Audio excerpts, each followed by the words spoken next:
Capítulo 19. A jovem desencarnada. Sua neta não vem à mesa para as refeições? Perguntei à dona da casa, ensaiando palestra mais íntima. Por enquanto, alimenta-se a sós, esclareceu dona Laura. A tolinha continua nervosa, abatida. Aqui não trazemos à mesa qualquer pessoa que se manifeste perturbada ou desgostosa. A neurastenia e a inquietação emitem fluidos pesados e venenosos, que se misturam automaticamente às substâncias alimentares.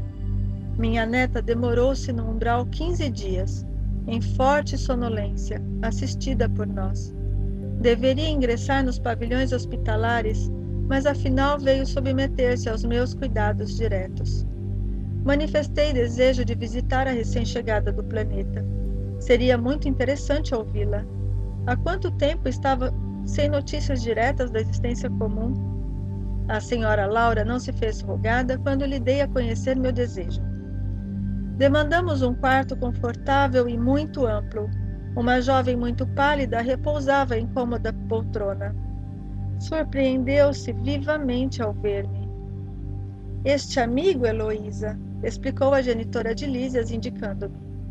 É um irmão nosso que voltou da esfera física há pouco tempo. A moça fitou-me curiosa, embora os olhos perdidos nas fundas olheiras traduzissem grande esforço para concentrar a atenção. Cumprimentou-me, esboçando vago sorriso, dando-me eu a conhecer por minha vez. Deve estar cansada, observei. Antes, porém, que ela respondesse, adiantou-se a senhora Laura, procurando subtraí-la a esforços sobreposto fatigantes. Heloísa tem estado inquieta, aflita. Em parte justifica-se. A tuberculose foi longa e deixou-lhe traços profundos. Entretanto, não se pode prescindir a tempo algum do otimismo e da coragem. Vi a jovem arregalar os olhos muito negros, como a reter o pranto, mas em vão. O tórax começou a arfar-lhe violentamente e, colando o lenço ao rosto, não conseguia conter os soluços angustiosos. Tolinha, disse a meiga senhora, abraçando-a. É necessário reagir contra isso. Estas impressões são os resultados da educação religiosa deficiente, nada mais. Sabes que tua mãe não se demorará e que não podes contar com a fidelidade do noivo, que de modo algum está preparado a te oferecer uma sincera dedicação espiritual na terra. Ele ainda está longe do espírito sublime do amor iluminado. Naturalmente desposará outra, e deves habituar-te a esta convicção. Nem seria justo exigir-lhe a vinda brusca. Sorrindo maternalmente, a senhora Laura acrescentou. Admitamos que viesse forçando a lei. Não seria mais duro o sofrimento? Não pagarias caro a cooperação que houvesses desenvolvido nesse particular? Não te faltarão amizades carinhosas, nem colaboração fraternal, para te equilibres aqui. E se amas de fato o rapaz, deves procurar harmonia para beneficiá-lo mais tarde.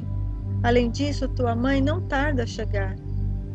Penalizou-me o pranto copioso da jovem. Procurei estabelecer novo rumo à conversação, tentando subtraí-la à crise de lágrimas. De onde vem você, Heloísa? Interroguei. A mãe de Lísias, agora calada, parecia igualmente desejosa de vê-la desembaraçar-se. Após longos instantes em que enxugava os olhos lacrimosos, a moça respondeu. Do Rio de Janeiro. Mas não deve chorar assim, objetei. Você é muito feliz. Desencarnou há poucos dias, está com seus parentes e não conheceu tempestades na grande viagem. Ela pareceu reanimar-se, falando mais calma. Não imagina, porém, quanto tenho sofrido. 8 meses de luta com a tuberculose, não obstante os tratamentos. A mágoa de haver transmitido a moléstia à minha carinhosa mãe. Além disso, o que padeceu por minha causa ao pobre noivo é inenarrável. Ora, não diga isso, observou a senhora Laura a sorrir. Na terra temos sempre a ilusão de que não há dor maior que a nossa, pura cegueira. Há milhões de criaturas afrontando situações verdadeiramente cruéis, comparadas às nossas experiências. Arnaldo, porém, vovó, ficou sem consolo, desesperado. Tudo isso há que pensar, acentuou contrafeita.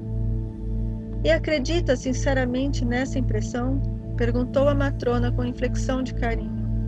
Observei teu ex-noivo diversas vezes no curso da tua enfermidade.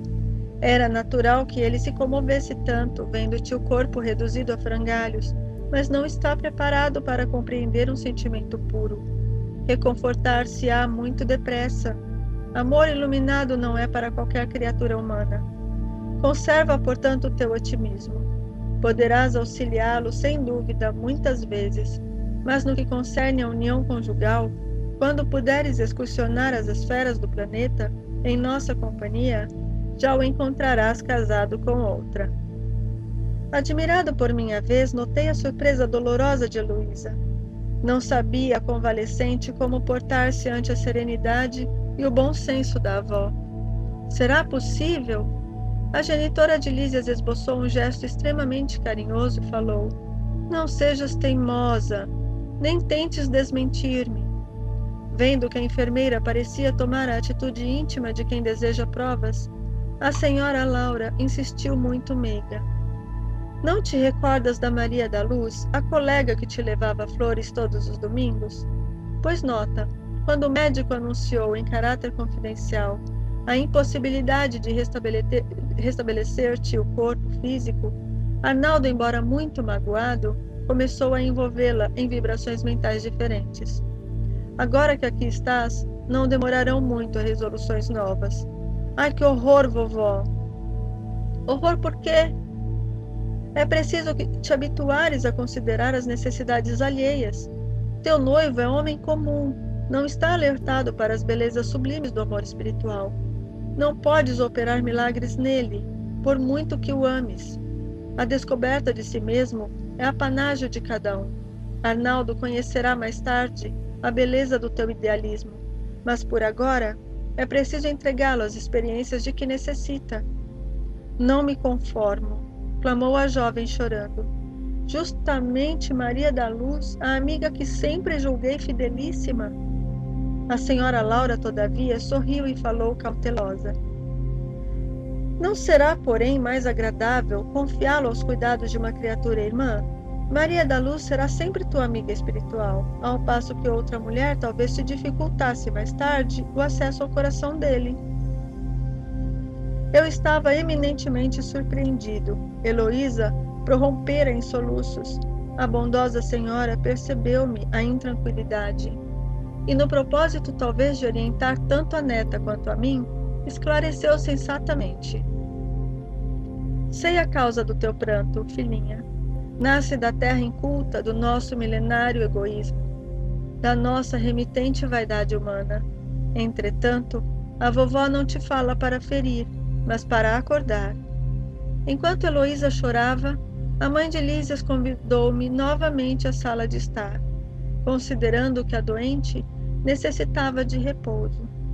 Ao sentarmos-nos, falou em tom confidencial. Minha neta chegou profundamente fatigada, prendeu o coração demasiadamente nas teias do amor próprio. A rigor, o lugar dela seria em qualquer dos nossos hospitais. Entretanto, o assistente coceiro julgou melhor situá-la junto ao nosso carinho. Isso, aliás, é muito do meu agrado, porque minha querida Teresa, sua mãe, está a chegar. Um pouco de paciência e atingiremos a solução justa. Questão de tempo e serenidade. Capítulo 20. Noções de lar. Desejando colher valores educativos que fluíam naturalmente da palestra da senhora Laura, perguntei curioso. Desempenhando tantos deveres, a senhora ainda tem atribuições fora de casa? Sim, vivemos numa cidade de transição. No entanto, as finalidades da colônia residem no trabalho e no aprendizado. As almas femininas aqui assumem numerosas obrigações, preparando-se para voltar ao planeta ou para ascender a esferas mais altas. Mas a organização doméstica em nosso lar é idêntica à da Terra? A interlocutora esboçou uma face muito significativa e acrescentou: o lar terrestre é que de há muito se esforça por copiar nosso instituto doméstico, mas os cônjuges por lá, com raras exceções, estão ainda a moldar o terreno dos sentimentos, invadido pelas ervas amargosas da vaidade pessoal e povoado de monstros do ciúme e do egoísmo. Quando regressei do planeta pela última vez, trazia, como é natural, profundas ilusões. Coincidiu, porém, que na minha crise de orgulho ferido, fui levada a ouvir um grande instrutor no Ministério do Esclarecimento. Desde esse dia, nova corrente de ideias me penetrou o espírito. Não poderia dizer-me algo das lições recebidas? Indaguei com interesse. O orientador, muito versado em matemática, prosseguiu ela. Fez-nos sentir que o lar é como se fora um ângulo reto nas linhas do plano da evolução divina. A reta vertical é o sentimento feminino, envolvido nas inspirações criadoras da vida. A reta horizontal é o sentimento masculino, em marcha de realizações no campo do progresso comum. O lar é o sagrado vértice, onde o homem e a mulher se encontram para o entendimento indispensável. É templo onde as criaturas devem unir-se espiritual antes que corporalmente. Há na Terra agora grande número de estudiosos das questões sociais, que aventam várias medidas e clamam pela regeneração da vida doméstica. Alguns chegam a asseverar que a instituição da família humana está ameaçada. Importa considerar, entretanto, que, a rigor, o lar é conquista sublime que os homens vão realizando vagarosamente, onde, nas esferas do globo, o verdadeiro instituto doméstico, baseado na harmonia justa, com os direitos e deveres legitimamente partilhados. Na maioria, os casais terrestres passam as horas sagradas do dia vivendo a indiferença ou o egoísmo feroz. Quando o marido permanece calmo, a mulher parece desesperada. Quando a esposa se acalma, humilde, o companheiro tiraniza. Nem a consorte se decide a animar o esposo na linha horizontal de seus trabalhos temporais, nem o marido se resolve a segui-la no voo divino de ternura e sentimento, rumo aos planos superiores da criação. Dissimulam em sociedade e na vida íntima, um faz viagens mentais de longa distância, quando o outro comenta o serviço que lhe seja peculiar. Se a mulher fala nos filhinhos, o marido excursiona através dos negócios. Se o companheiro examina qualquer dificuldade no trabalho que lhe diz respeito, a mente da esposa volta ao gabinete da modista. É claro que em tais circunstâncias o ângulo divino não está devidamente traçado. Duas linhas divergentes tentam em vão formar o vértice sublime, a fim de construírem um degrau na escada grandiosa da vida eterna. Esses conceitos calavam-me fundo e, sumamente impressionado, observei. Senhora Laura, essas definições suscitam um mundo de pensamentos novos. Ah, se conhecêssemos tudo isso lá na Terra! Questão de experiência, meu amigo, replicou a nobre matrona. O homem e a mulher aprenderão no sofrimento e na luta. Por enquanto, raros conhecem que o lar é instituição essencialmente divina e que se deve viver dentro de suas portas com todo o coração e com toda a alma. Enquanto as criaturas vulgares atravessam a florida região do noivado, procuram-se mobilizando os máximos recursos do espírito, e daí o dizer-se que todos os seres são belos quando estão verdadeiramente amando. O assunto mais trivial assume singular encanto nas palestras mais fúteis. O homem e a mulher comparecem aí na integração de suas forças sublimes, mas logo que recebem a bênção nupcial, a maioria atravessa os véus do desejo e cai nos braços dos velhos monstros que tiranizam corações. Não há concessões recíprocas, não há tolerância e, por vezes, nem mesmo fraternidade, e apaga-se a beleza luminosa do amor, quando os cônjuges perdem a camaradagem e o gosto de conversar. Daí em diante, os mais educados respeitam-se, os mais rudes mal se suportam. Não se entendem. Perguntas e respostas são formuladas em vocábulos breves. Por mais que se unam os corpos, vivem as mentes separadas, operando em rumos opostos. Tudo isso é a pura verdade, aduzi, comovido. Que fazer, porém, meu amigo? Replicou a bondosa senhora. Na fase atual evolutiva do planeta, existem na esfera carnal raríssimas uniões de almas gêmeas, reduzidos matrimônios de almas irmãs ou afins, e esmagadora porcentagem de ligações de resgate. O maior número de casais humanos é constituído de verdadeiros forçados sob algemas. Procurando retomar o fio das considerações sugeridas por minha pergunta inicial, continuou a genitora de Lísias. As almas femininas não podem permanecer inativas aqui. É preciso aprender a ser mãe, esposa, missionária, irmã. A tarefa da mulher no lar não pode circunscrever-se a umas tantas lágrimas de piedade ociosa e a muitos anos de servidão. É claro que o movimento coevo do feminismo desesperado constitui abominável ação contra as verdadeiras atribuições do espírito feminino. A mulher não pode ir ao duelo com os homens, através de escritórios e gabinetes, onde se reserva atividade justa ao espírito masculino. Nossa colônia, porém, ensina que existem nobres serviços de extensão do lar para as mulheres. A enfermagem, o ensino, a indústria do fio, a informação, os serviços de paciência, representam atividades assaz expressivas. O homem deve aprender a carrear para o ambiente doméstico a riqueza de suas experiências, e a mulher precisa conduzir a doçura do lar para os labores ásperos do homem. Dentro de casa, a inspiração, fora dela, a atividade. Uma não viverá sem a outra. Como sustentar-se o rio sem a fonte? E como espalhar-se a água da fonte sem o leito do rio? Não pude deixar de sorrir, ouvindo a interrogação. A mãe de Lísias, depois de longo intervalo, continuou. Quando o Ministério do Auxílio me confia crianças ao lar, minhas horas de serviço são contadas em dobro, o que lhe pode dar ideia da importância do serviço maternal no plano terreno. Entretanto, quando isso não acontece, tenho meus deveres diuturnos nos trabalhos de enfermagem, com a semana de 48 horas de tarefa. Todos trabalham em nossa casa, a não ser minha neta convalescente. Não temos qualquer pessoa da família em zonas de repouso.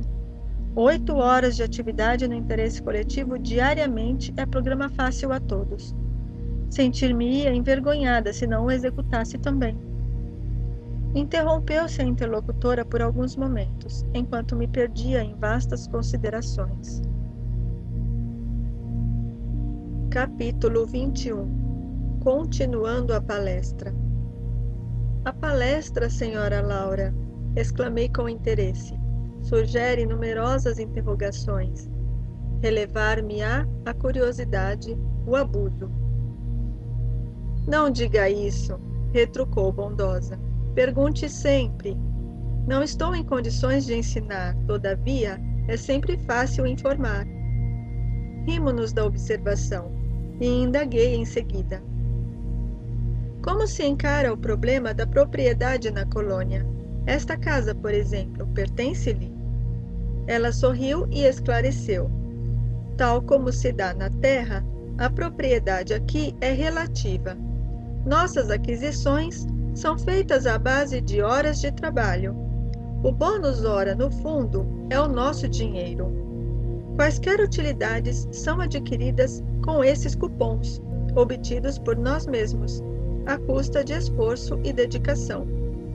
As construções, em geral, representam patrimônio comum, sob controle da governadoria. Cada família espiritual, porém, pode conquistar um lar, nunca mais que um, apresentando 30.000 bônus hora, o que se pode conseguir com algum tempo de serviço. Nossa morada foi conquistada pelo trabalho perseverante de meu esposo, que veio para a esfera espiritual muito antes de mim. 18 anos estivemos separados pelos laços físicos, mas sempre unidos pelos elos espirituais. Ricardo, porém, não descansou, recolhido ao nosso lar, Depois de certo período de extremas perturbações, compreendeu imediatamente a necessidade do esforço ativo, preparando-nos um ninho para o futuro.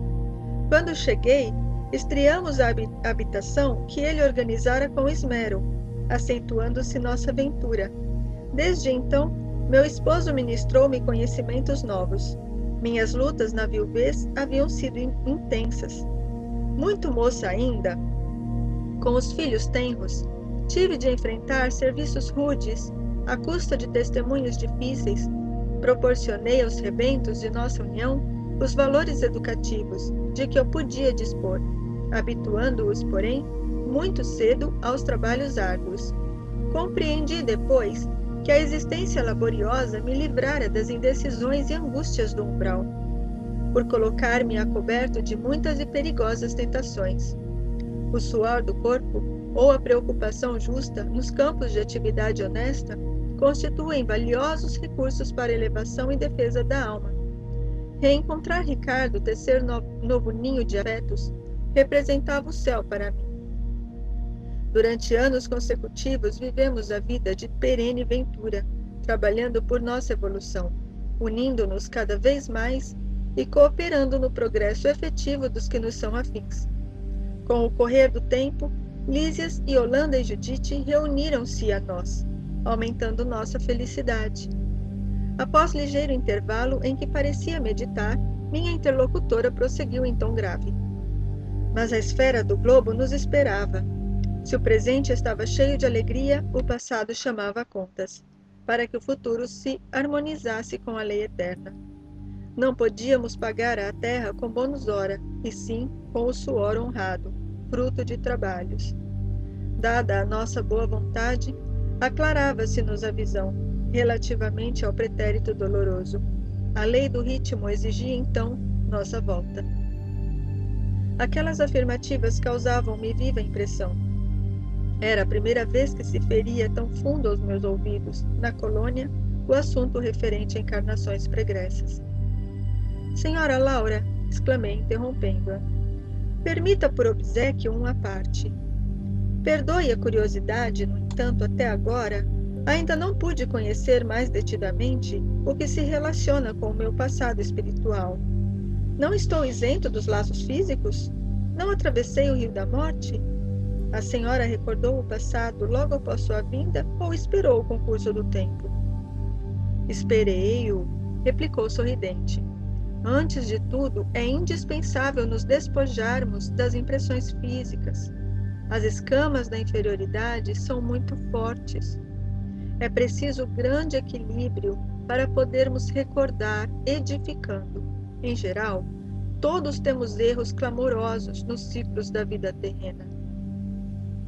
Quem lembra o crime cometido costuma considerar-se o mais desventurado do universo, e quem recorda o crime de que foi vítima considera-se em conta de infeliz do mesmo modo. Portanto, somente a alma muito segura de si recebe tais atributos como realização espontânea. As demais são devidamente controladas no domínio das reminiscências e se tentam burlar esse dispositivo da lei, não raro tendem ao desequilíbrio e à loucura. Mas a senhora recordou o passado de maneira natural? Perguntei. Explico-me, respondeu bondosamente. Quando se me aclarou a visão interior, as lembranças vagas me causavam perturbações de vulto. Coincidiu que meu marido partilhava o mesmo estado d'alma. Resolvemos ambos consultar o assistente Longobardo. Esse amigo, depois de minucioso exame das nossas impressões, nos encaminhou aos magnetizadores do Ministério do Esclarecimento. Recebidos com carinho, tivemos acesso, em primeiro lugar, à seção do arquivo, onde todos nós temos anotações particulares. Aconselharam-nos os técnicos daquele ministério a ler nossas próprias memórias durante 2 anos, sem prejuízo de nossa tarefa do auxílio. Abrangendo o período de 3 séculos, o chefe do serviço de recordações não nos permitiu a leitura de fases anteriores, declarando-nos incapazes de suportar as lembranças correspondentes a outras épocas. E bastou a leitura para que se sentisse na posse das reminiscências? Atalhei curioso. Não, a leitura apenas informa. Depois de longo período de meditação para esclarecimento próprio, e como surpresas indescritíveis, fomos submetidos a determinadas operações psíquicas, a fim de penetrar os domínios emocionais das recordações. Os espíritos técnicos no assunto nos aplicaram passes no cérebro, despertando certas energias adormecidas. Ricardo e eu ficamos então senhores de 300 anos de memória integral. Compreendemos então quão grande é ainda o nosso débito para com as organizações do planeta. E onde está nosso irmão Ricardo? Como estimaria conhecê-lo? Exclamei sob forte impressão. A genitora de Lísias meneou significativamente a cabeça e murmurou. Em vista de nossas observações referentes ao passado, combinamos novo encontro nas esferas da crosta. Temos muito trabalho na Terra. Desse modo, Ricardo partiu há 3 anos. Quanto a mim, seguirei dentro de breves dias. Aguardo apenas a chegada de Teresa, para deixá-la junto aos nossos. E de olhar vago, como se a mente estivesse muito longe, ao lado da filha ainda retida na terra, a senhora Laura acentuou. A mãe de Heloísa não tardará. A passagem dela através do umbral será somente de algumas horas, em vista dos seus profundos sacrifícios desde a infância. Pelo muito que sofreu, não precisará dos tratamentos da regeneração. Poderei, portanto, transmitir-lhe minhas obrigações no auxílio e partir sossegada. O Senhor não nos esquecerá. Capítulo 22. O bônus hora. Notando que a senhora Laura entristecera subitamente ao recordar o marido, modifiquei o rumo da palestra, interrogando. Que me diz do bônus hora? Trata-se de algum metal amoedado?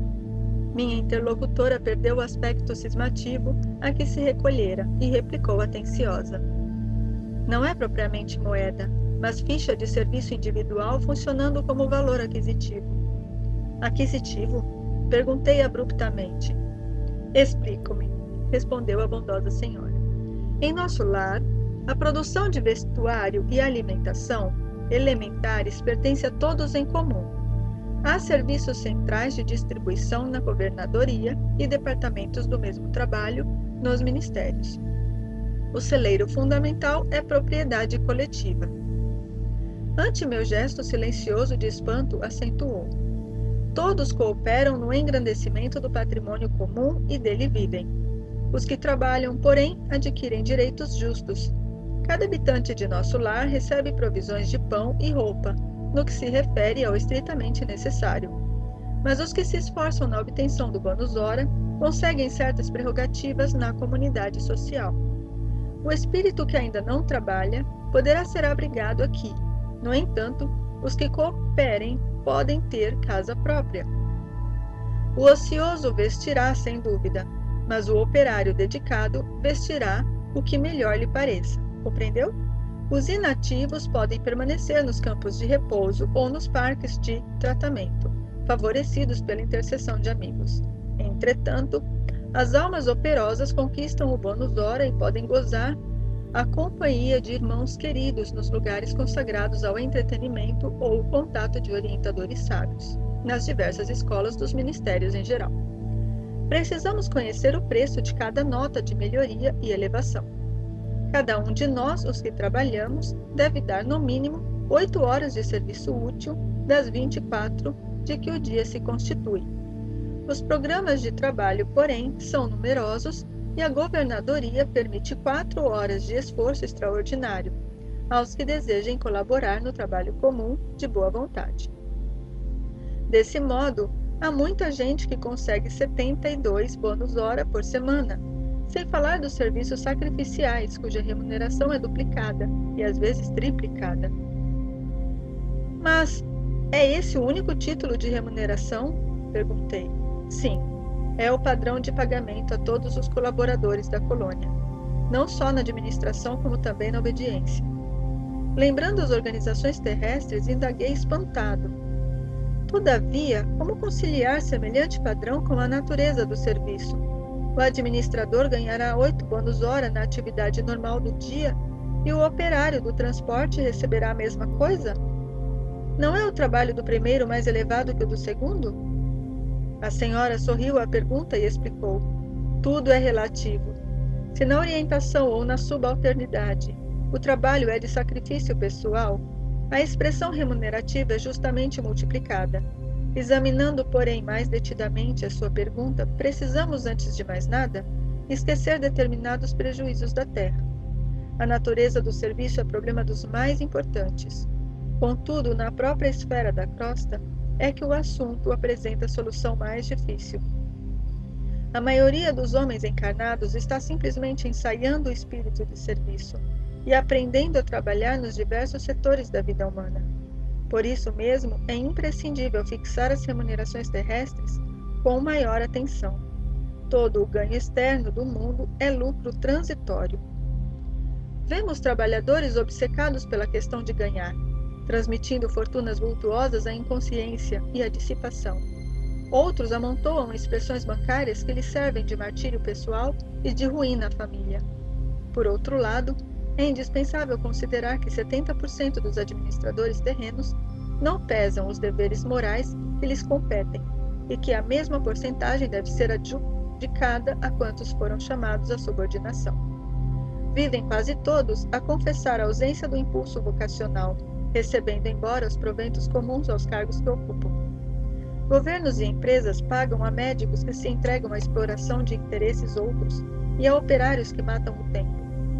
Onde aí a natureza de serviço? Há técnicos de indústria econômica que nunca prezaram integralmente a obrigação que lhes assiste e valem-se de leis magnânimas à maneira de moscas venenosas no pão sagrado, exigindo abonos, facilidades e aposentadorias. Creia, porém, que todos pagarão muito caro a displicência. Parece ainda distante o tempo em que os institutos sociais poderão determinar a qualidade de serviço dos homens, porque para o plano espiritual superior não se especificará teor de trabalho, sem a consideração dos valores morais despendidos. Essas palavras despertavam-me para concepções novas. Percebendo-me a sede de instrução, a interlocutora continuou: o verdadeiro ganho da criatura é de natureza espiritual, e o bônus hora em nossa organização modifica-se em valor substancial, segundo a natureza dos nossos serviços. No Ministério da Regeneração temos o bônus hora regeneração. No Ministério do Esclarecimento, o bônus hora esclarecimento. E assim por diante.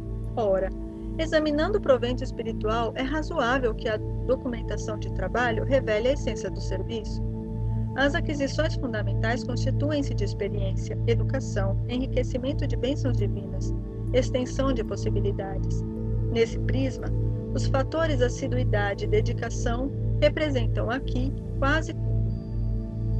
Em geral, em nossa cidade de transição, a maioria prepara-se com vistas à necessidade de regresso aos círculos carnais. Examinando esse princípio, é natural que o homem que empregou 5.000 horas em serviços regeneradores tenha efetuado esforço sublime a benefício de si mesmo.